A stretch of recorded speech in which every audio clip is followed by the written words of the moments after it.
It happens every 4 seconds. Somewhere in the world, an airplane takes off.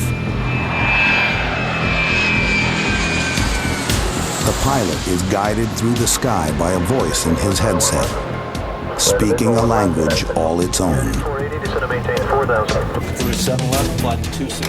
That voice belongs to an air traffic controller. Someone who's responsible for more lives on one shift than a surgeon is in a lifetime.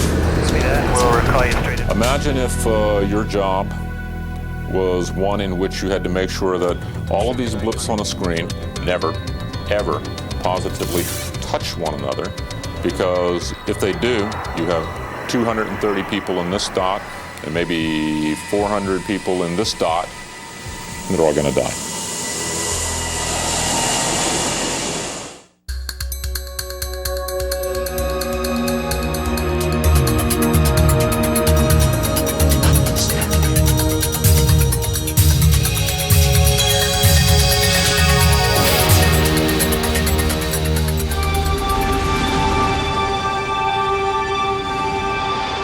Dawn at Dulles Airport, just outside of Washington, D.C.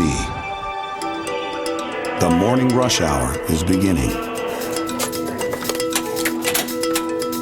The next shift of air traffic controllers shows up for work. They're all qualified to work in a number of different settings, but this morning, they'll be working the tower. United 1494 Dulles Tower, 1260 with 6, runway 1 left, clear to land. Number 2, you're following a jet stream 41 short final. Code 608, plan on minimum time on the runway, traffic's close and code.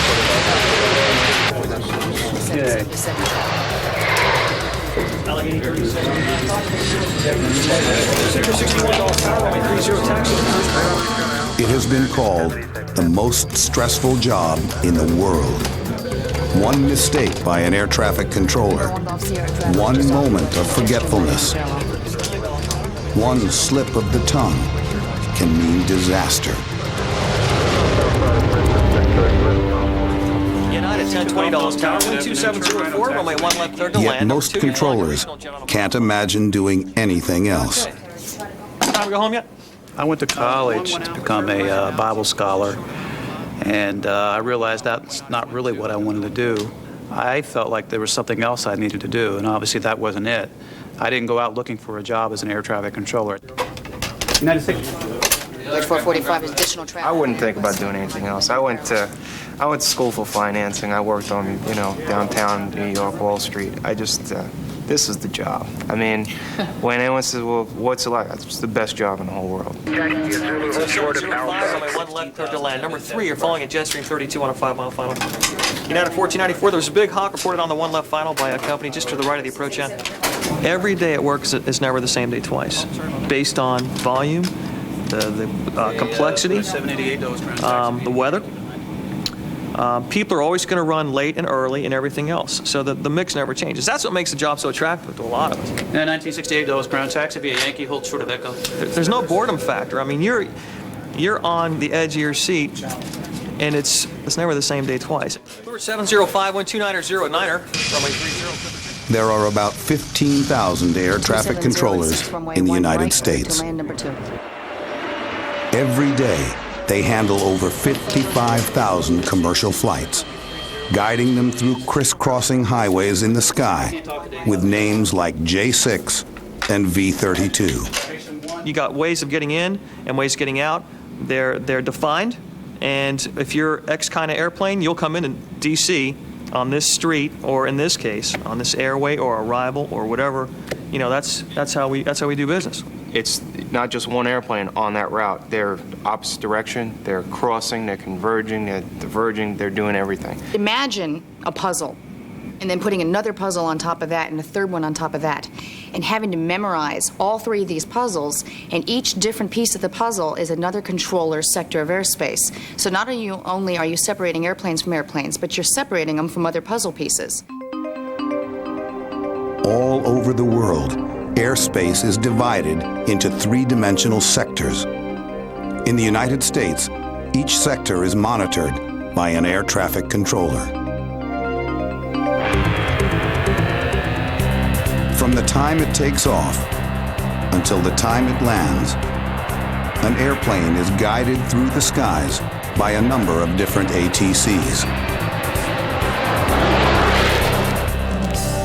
The tower controls the airplane until a few seconds after takeoff.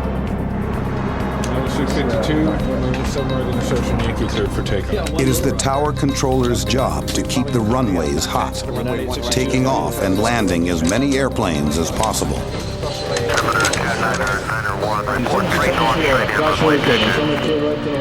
That means knowing everything there is to know about how different airplanes behave in the air. The way a 757 climbs sluggishly for the first few miles. Or how a DC-10 leaves a trail of mini tornadoes in its wake that could capsize a smaller plane if it follows too closely.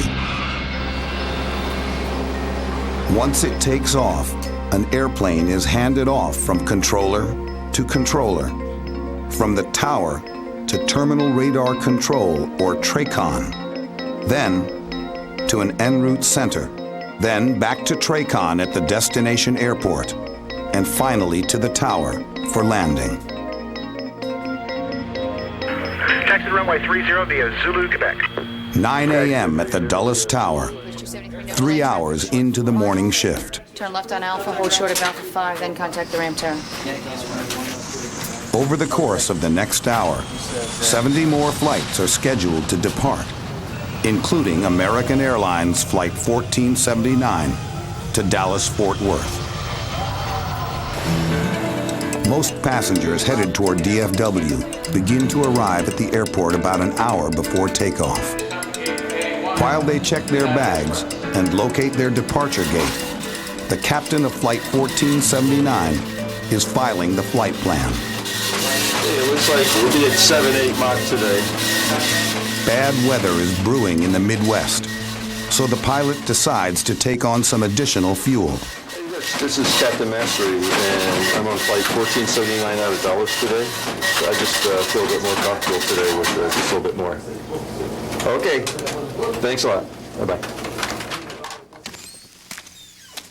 The extra fuel will probably be needed. In the last 10 years, the number of domestic flights has exploded, while the number of runways has remained about the same. That can mean delays on the ground and in the air, even in perfect weather.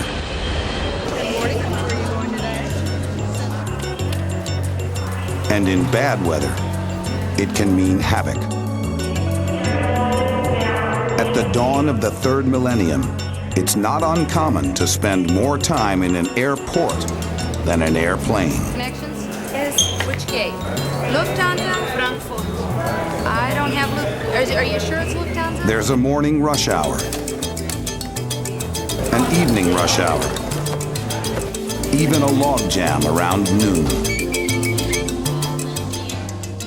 Airlines believe that passengers all want to leave at particular convenient times of the day, what's convenient for your lifestyle. So airlines bunch up their schedules for departure times, particularly heavy in the morning, particularly heavy in late afternoon, and there's just simply not enough airspace or enough concrete, frankly, on the ground at the airport to always accommodate that. The demand for runways has turned airports into 24-hour-a-day operations. Nighttime used to be a quiet time for controllers, but not anymore. The advent of e-commerce and the numbers of airplanes that are flying the system, especially at night, the box haulers, as we call them, UPS, FedEx, and others, are populating the system in numbers we're just stunned by. Many of our facilities are staffed on a midnight shift, like others are on a day shift. What used to be considered the graveyard shift, very little to do at night, is no longer the case in parts of the country where much of this activity is going on. It's just incredible. Today, over 200,000 private and commercial aircraft operate around the globe. Every day, they carry 4 million people from one airport to another, landing and taking off on a finite number of runways, and flying through an increasingly congested and dangerous sky.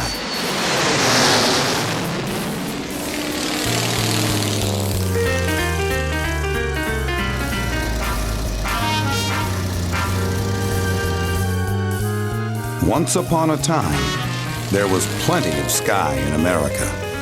The first aviators had the air to themselves.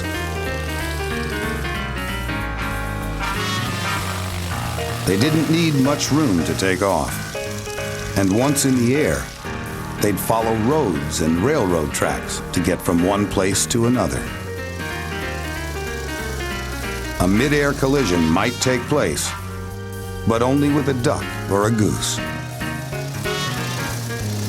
Landing and taking off wasn't much of a problem. All a pilot needed was a few hundred feet of pasture land and some indication of which way the wind was blowing so he could land into it. That's where the very first air traffic controller came in. His name was Archie League, and he worked an airfield in St. Louis, Missouri, with the help of a windsock and a couple of flags. If Archie waved a checkered flag, it was safe to land or take off. A red flag told pilots to wait.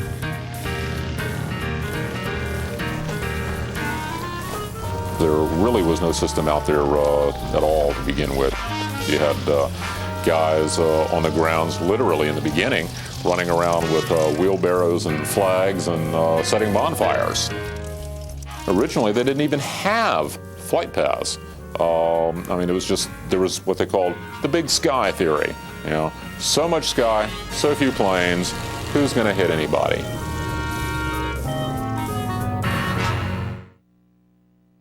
Bridge 479, taxi runway 30 via Zulu, Quebec. Question 513, heavy Roger. 10 a.m. at the Dulles Tower, and the pressure on the runways still hasn't let up. Dulles controllers can handle about one takeoff or landing every minute. But that's not enough to meet the soaring demand. Basically, it's just constant pressure. As he touches down, there's a company Boeing 737. It's just right behind him. Once he clears, the next one will be touching down on that runway. We can accept 16 arrivals in a 15-minute window and 16 departures in a 15-minute window.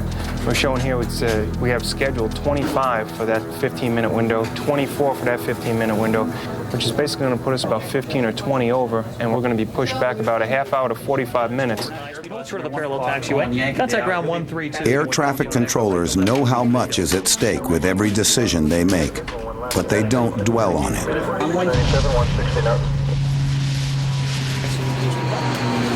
Citation 241 out for those ground. Turn left on Zulu. You really don't have time to sit there and think about each individual airplane and how this is going to affect all the lives of those people. You're thinking about aircraft characteristics. You're thinking about call signs. You're thinking about entrail. You're thinking about separation. You're thinking about safety. I think the bottom line is we know what's at stake. I mean, we know the ramifications of what we do and what we say, and we know there's people up there. You just don't overanalyze it while you're in the middle Right. of it. You You're don't not get thinking, too- yeah. oh, well, this is just a video game. But you're not sitting there thinking, okay, Yeah. this is 747, it holds 240 people, this is a DC-9, it might have 120. You don't overanalyze it. But for the most part, the emotions aren't involved until the moment something goes wrong. And then all of a sudden, when your stomach's in your throat, and your shoulders are all tense, that's when you really know it's real. Inside the cockpit of Flight 1479, the pilots go through their pre-flight checklist, including the procedures they need to clear with air traffic control. 7001, stand by and set. We're kind of heavy today. If we have an engine failure, we have to come back. We'll come back and land on runway 1 right, and we'll declare emergency. And if we need to dump fuel, which we will, we'll work with ATC on that, okay? Okay, just prior. Okay, warning lights. Distinguished, beacon nav lights on. About 20 minutes before the flight is scheduled to pull away from the gate, passengers begin to board.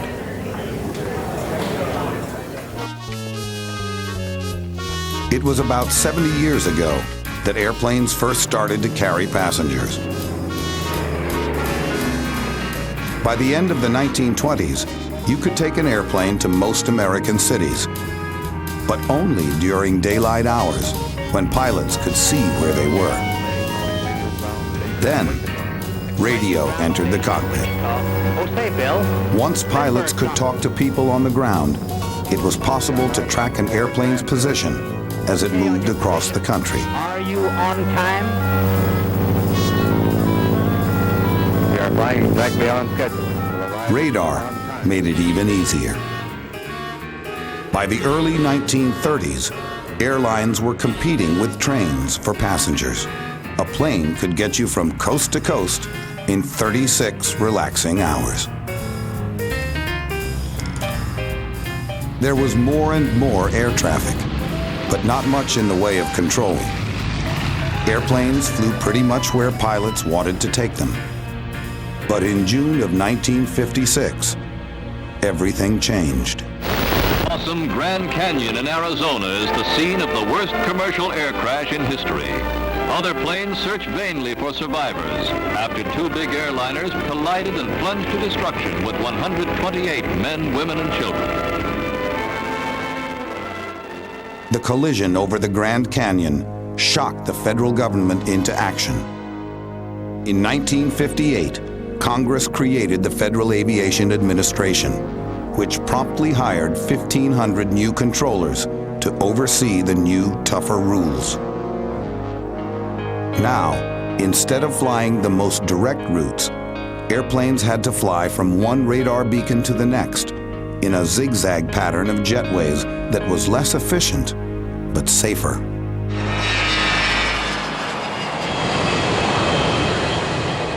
Flight 1479 moves toward the runway, about 10 minutes behind schedule.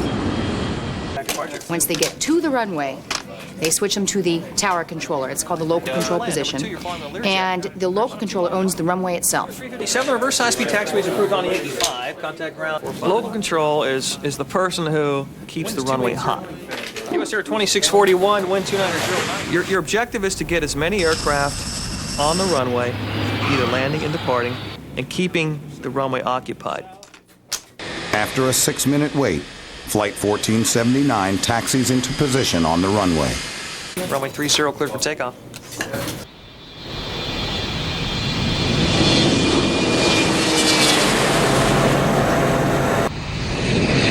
When the airplane takes off and he gets a mile and a half or so off the departure end of the runway, you're not going to be able to see him out the windows anymore.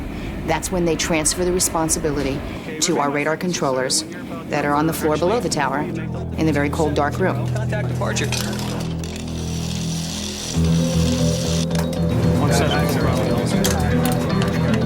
Radar 4566, contact. This is Terminal Radar Control, or TRACON. Radar service terminus, contact NASA tower. TRACON controllers handle aircraft on their way to or from airports in the most congested and dangerous airspace. Yet, for the most part, TRACON controllers are using equipment that hasn't been upgraded since the airport was built in the mid-1960s. This is the data aisle. What they're doing here is they're taking the flight progress strips, which tells you the information on the airplanes, and delivering them, placing them in the appropriate sector here for each radar controller. He's ripping and stuffing and making any type of amendments. If we change an altitude on an airplane, he will put that on there. It's time-consuming and archaic, but at the same time, it is one of the redundancy backups that the controllers have should the radar fail. Basically, the room is broken up into departures and arrivals. If you look, this gentleman here is working all the south arrivals. 608 descent via the Baron FMS. He has airplanes that get delivered to him at 8,000 feet and 11,000 feet. And what he does there is he He vectors them to put them in one straight line, 3 miles in trail. Dulles approach 123.82, we'll see what I know. And gives them to the final approach controller, which is right here. 1695 Dulles approach, good evening. US Air 2235, turn left. His objective is to keep the constant pressure on the runway. Final. Make sure no gaps are hidden, get as many rumbles down as you can. This can be the most dangerous part of any flight. The few minutes just after takeoff or right before landing, when an airplane is under TRACON control. It is here, in the heavily trafficked area around an airport, that a mid-air collision is most likely to happen.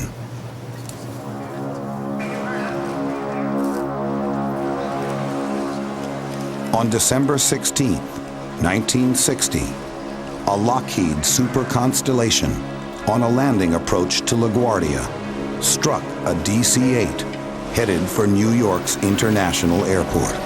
133 people died. In May of 1978, it happened again.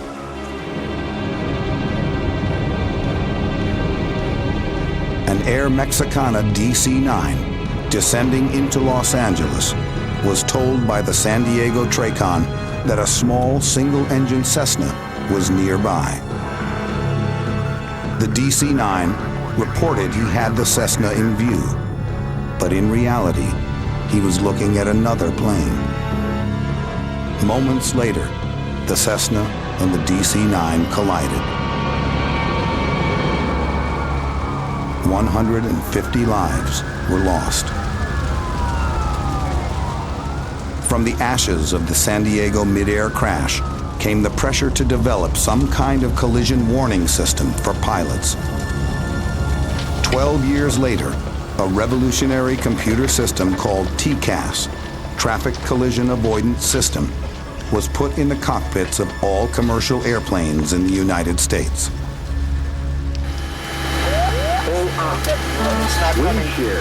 TCAS warns a pilot that another aircraft is getting too close and issues instructions on how to avoid it. Glide slow. But sometimes the TCAS instructions will contradict orders from a controller, and that can mean trouble. 6 years ago, Colleen Spring experienced every controller's nightmare. The loss of separation between aircraft they call a deal. I was working the TRACON final position, and the weather was instrument flight rules, meaning you could not see outside of the cockpit. So none of the aircraft could see each other. And it was as busy as I have ever seen it in the 15 years I've been a controller. Northwest 624, turn left heading 090. Left turn to 090 for Northwest 624. Hawker 7 Mike Delta flight heading 190, descend and maintain 2000, expedite traffic is 3 o'clock and 3 miles turning east. The lower aircraft that I had was a DC-9, and the higher aircraft was a Jetstream, which is a prop. The DC-9 was being vectored away from the final for resequencing because his approach wasn't working. So I climbed the DC-9 to 4,000 feet. The Jetstream was already at 4. When I realized that they were going to converge at 4,000, I asked the DC-9 to go back down to 3, and I asked the Jetstream to go to 5 and tried to turn them both.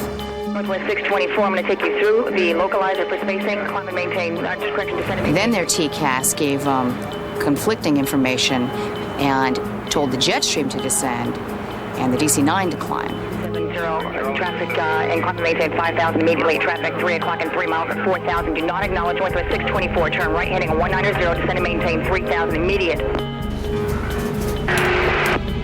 204 is descending to avert some traffic. 204, that traffic is at the same altitude, climb immediately to 5,000. The traffic is a DC-9er under you, and it was a climb for you. So then they merged together, and at that moment I held my breath because it's the closest I've ever had two airplanes get together. And you see the targets come together, and you just hold your breath, waiting to see if they're going to come out the other side.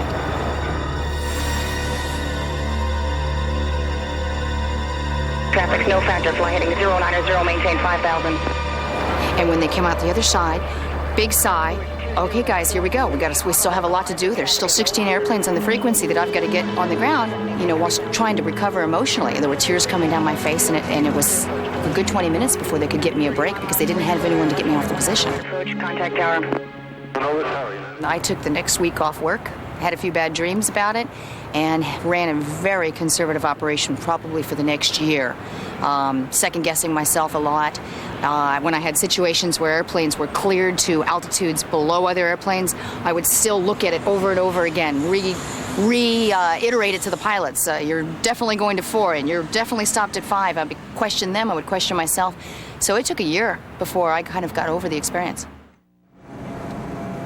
Flight 1479, 5 minutes after takeoff. The TRACON controller has handed the plane off to an en route center, which will handle it at cruising altitude. But something is happening a few hundred miles to the west that will cause Flight 1479 to change course. The weather in the Midwest is turning nasty, fast.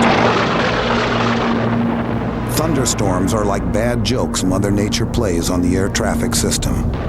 Extreme weather can be dangerous to aircraft, and few pilots want to fly into it. As soon as bad weather appears, air traffic control is inundated with requests from pilots trying to get around it. It's like closing down a highway during rush hour and sending traffic on a detour. And that's one of the reasons the FAA's National Command Center in Herndon, Virginia was established. The men and women in this room know the location of every commercial airplane flying within the United States and which ATC is controlling it. They see the big picture. This is the operational floor, the heartbeat of the National Airspace System. This facility was created in an effort to maximize the safety and efficiency of our national airspace system, and by that I simply mean to connect all the individual elements that make up our system. All the air traffic control towers, all the en route air traffic control centers. Operating independently, we have, at best, organized chaos. And you can take a look on the board over there, for example, and looking right now, you can see in the range of 4,500 that are in the air right this minute that we're tracking. You can also see, given the time of day, that the East Coast is rather busy. But it's only 8 o'clock in the morning East Coast time, and the folks on the West Coast are still sound asleep. Those airplanes will begin to multiply across the system, and on an average Thursday afternoon, Thursday being our typically busiest day, probably 6,000 airplanes at any minute that we're working. Fort Worth Center? Nothing from Fort Worth, thank you. Thank you, Denver. Every 2 hours, managers from Herndon hold a conference call with ATC centers around the country to see where the bottlenecks are forming Indicates that it's going to be a prolonged issue throughout the day. and to develop a plan to deal with them. Important to point out that the air traffic controllers at work here don't actually speak to airplanes. They speak through sister units and centers and approach controls who actually speak to the airplanes. So we're more geared toward the flow of airplanes, not the specific activity of an individual airplane. We'll have our next conference at 15Z. We'll talk to you then. Those are our severe weather folks. They spend their entire lives working around convective weather and things like that, interfacing with other centers. So they're the tactical arm of the strategic planners. These guys have determined the plan, and these guys execute it. And one of the things we do here in severe weather is when these areas are blocked, we have to come up with reroutes to reroute the traffic around these impacted areas of weather. So it's almost like a dance. As it kind of marches across the country, you kind of start swinging the traffic left and right around it. So J6, which would be the normal highway for planes to fly to Dallas-Fort Worth, goes out of Dulles southwestbound through Indianapolis Center. If we lose that airway, meaning it gets blocked by weather, we have to find other ways to get out of Dulles to Dallas-Fort Worth. One of the obvious ways to go is a little bit farther south, so it would take that flight south on an airway called J48, which would be the other highway, which goes south into Atlanta Center, then turns back to the southwest towards Dallas-Fort Worth. With the weather in the Midwest getting worse, the Herndon Center decides to reroute flights headed west on a more southerly course. Flight 1479 is among them.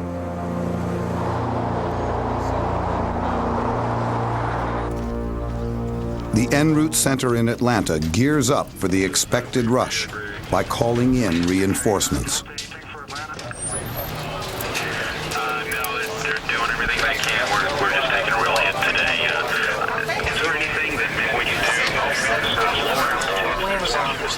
do? There are currently 2,134 flights out there that are in the air. Everything in yellow, it says, yeah, it's going to get busy at some point in the future, and the red ones are there now. Yeah, Debbie, I know you got deviations in your airspace, but try to go 15 miles and trail on your jets. Well, we've got severe weather in Atlanta Center, but it extends up into Washington, and when it's kind of like a funnel, when it gets up in that area, it just bogs down and bogs down. Severe weather coordinated to move those aircraft. J-75 is closing in. How many have you got coming? Deviations. Let those come. I don't want any more. No. Not much traffic is moving out of the Washington Metro airports, New York Metro airports. We've had ground stops for about 3 hours going to Kennedy, going to Philadelphia. Nothing's moving in that direction from our center.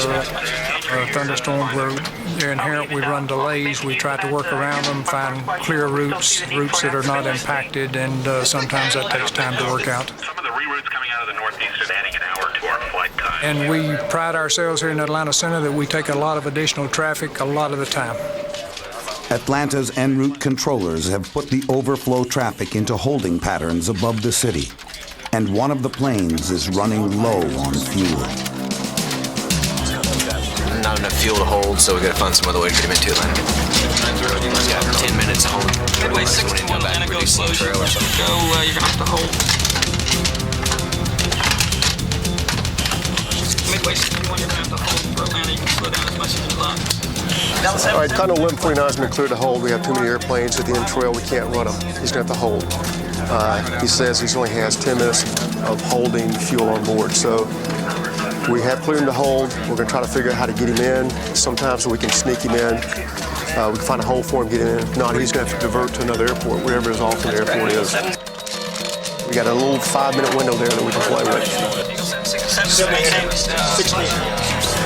6,000, turn left, heading 070. Can't turn left. Can't go left due to weather, he says. Present heading's fine, so maintain 6,000. We're in the process of handing him off to the sector beside us. There'll be one that clear him out of holding into Atlanta, or they'll clear him to a diversionary airport, whichever it happens. As you can tell, this sector over here is busy, and a diversion is going to increase his workload. 442 Delta Mike, Atlanta Roger. Delta 776, I got a holding instructions for you when you're ready, copy. Well, he's still 2 minutes away from holding. They're taking him to a lower altitude to get him set up. It's just a waiting game now as to whether we're going to get him in or not. We just don't really know. The controller now has to make space for the Continental jet by slowing down some planes and speeding up others. He's over here now. They're going to drop. Waterski 603, you on course Nashville now? Yeah. Tell him to hurry to climb, because we got to get him over this cat over here. Can you expect your climb through Audible 220? They can increase his speed. A gap appears, and the Continental is put in trail with minimum separation. 15, right.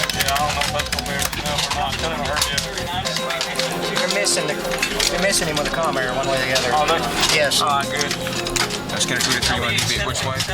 The flashing radar indicates a potential problem. As you can see, the Continental is flashing with the aircraft in front of them. That's a conflict alert. The computer says that those airplanes are going to be in close proximity in the near future. The Continental, they're going to vector him out to get the entrail. They've got to get the entrail. They're 10 miles apart. The back aircraft is 60 knots faster. That means for every minute he's gaining a mile on you. Delta 47, correction plotting at 260. The Continental is slowed down to maintain the required 3-mile separation. Maintain 13,000. Control is now turned over to the Atlanta TRACON, which will take the plane safely down to the runway.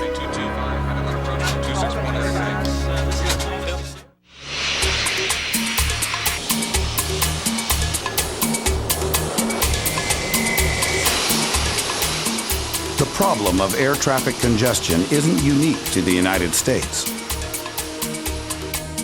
How to accommodate an ever-increasing number of flights is a global problem, and a potentially dangerous one.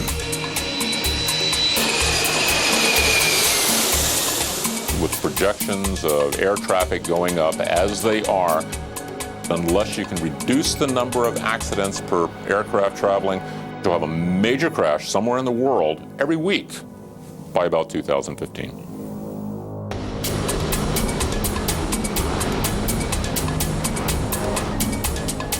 In some places, the problems are made even worse by geography and the limited reach of ground-based radar. Since the technology exists to provide an airplane with its exact position and a three-dimensional map of its environment, why not let pilots chart their own direct course from point A to point B, rather than zigzagging between radar beacons? It's a radical concept called free flight, and it may be the wave of the future. The difference between land-based navigation and satellite navigation is incredible, and what it affords us in terms of efficiency gains is staggering. Those airways are in the range of 8 miles wide. Well, with satellite navigation and the accuracy in which airplanes can fly when properly equipped, we can shrink that down to 3 miles. So you can imagine having a road that would expand from 3 lanes to 6 virtually overnight. That's an enormous increase in capacity. This change in emphasis has some people worried.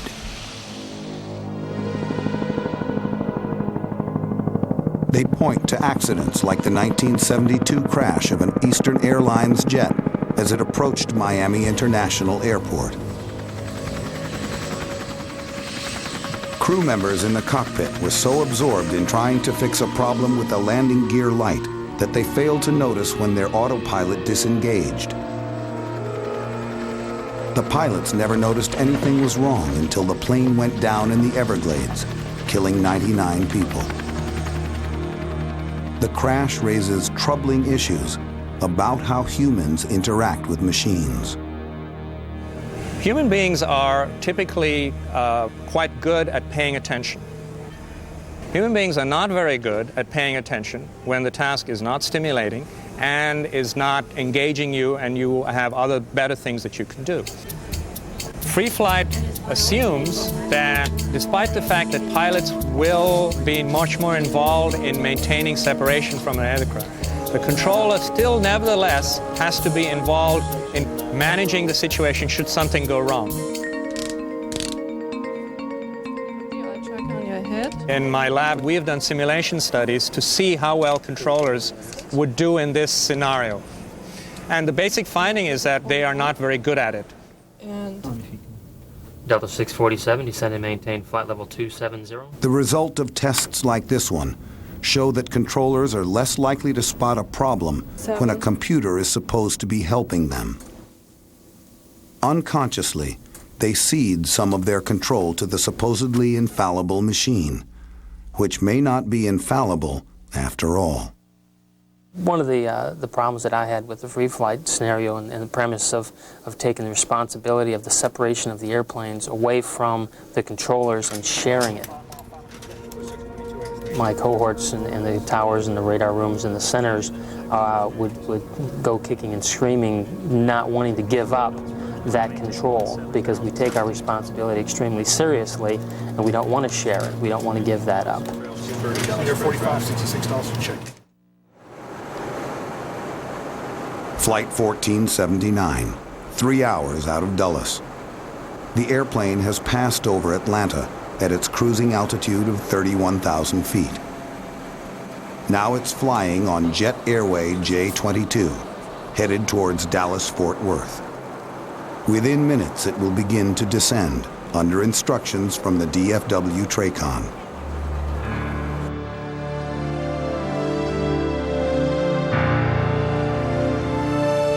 Situated on 18,000 sprawling acres between two cities, Dallas-Fort Worth is the third busiest airport in the world.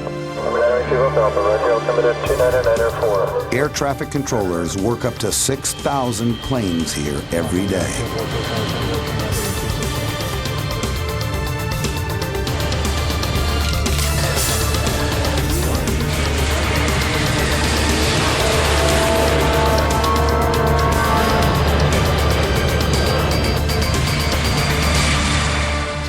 7 runways here at DFW, and the most runways at any airport in the country. We're pushing all these aircraft into a funnel, and it just keeps getting tighter and tighter and tighter till you get down to the very nozzle to the airport.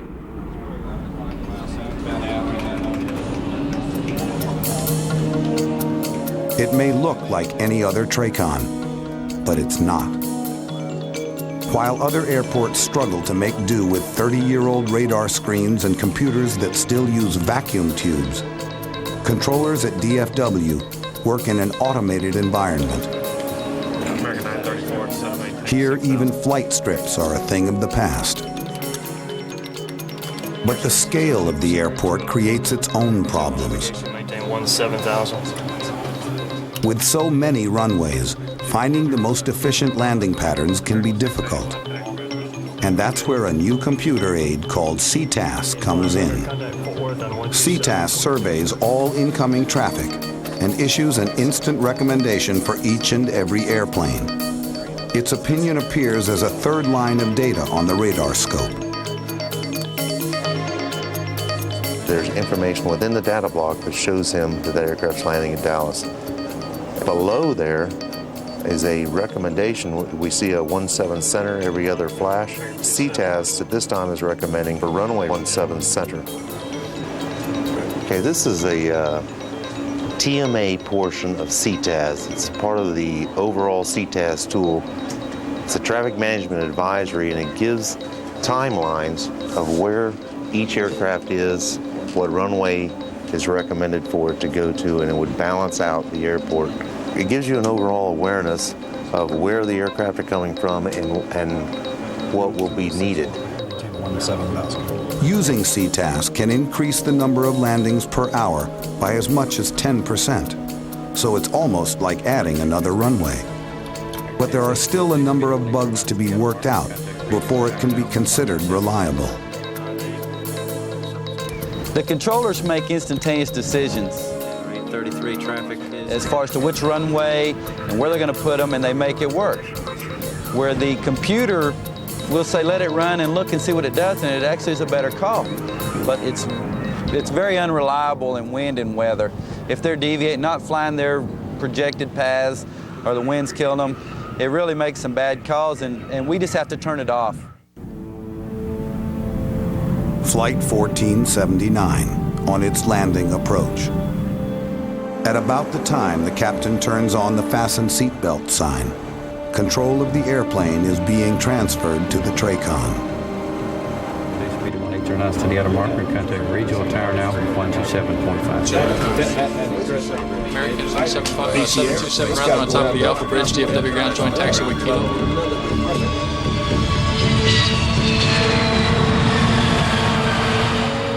Touchdown. The moment nervous passengers on board have been waiting for. But the journey isn't over yet. Ironically, it was on the ground that the worst air disaster in history took place.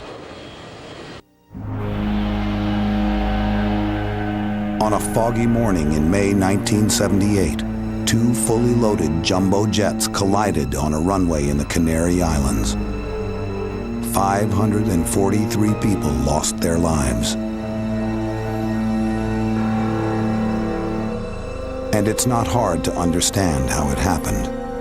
A tired pilot, momentarily losing his concentration after a long flight, not paying strict attention to the controller's instructions. You come in, you make your landing, the controller is telling you where you are and where you need to go. And you can't quite see that sign to the taxiway as clearly as you think you can. You make a wrong turn. You don't see the stop sign, basically saying, stop here, don't cross this active runway until you're cleared to do so.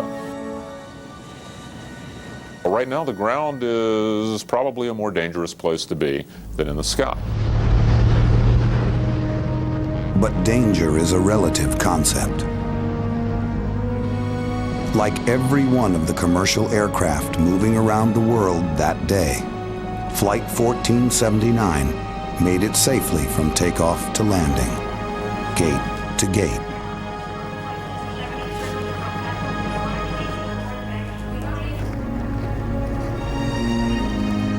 It's the safest system in the world, most complex system in the world. Men and women sitting at scopes in the towers, separating airplanes. The only thing that holds it together is the 15,000 air traffic controllers.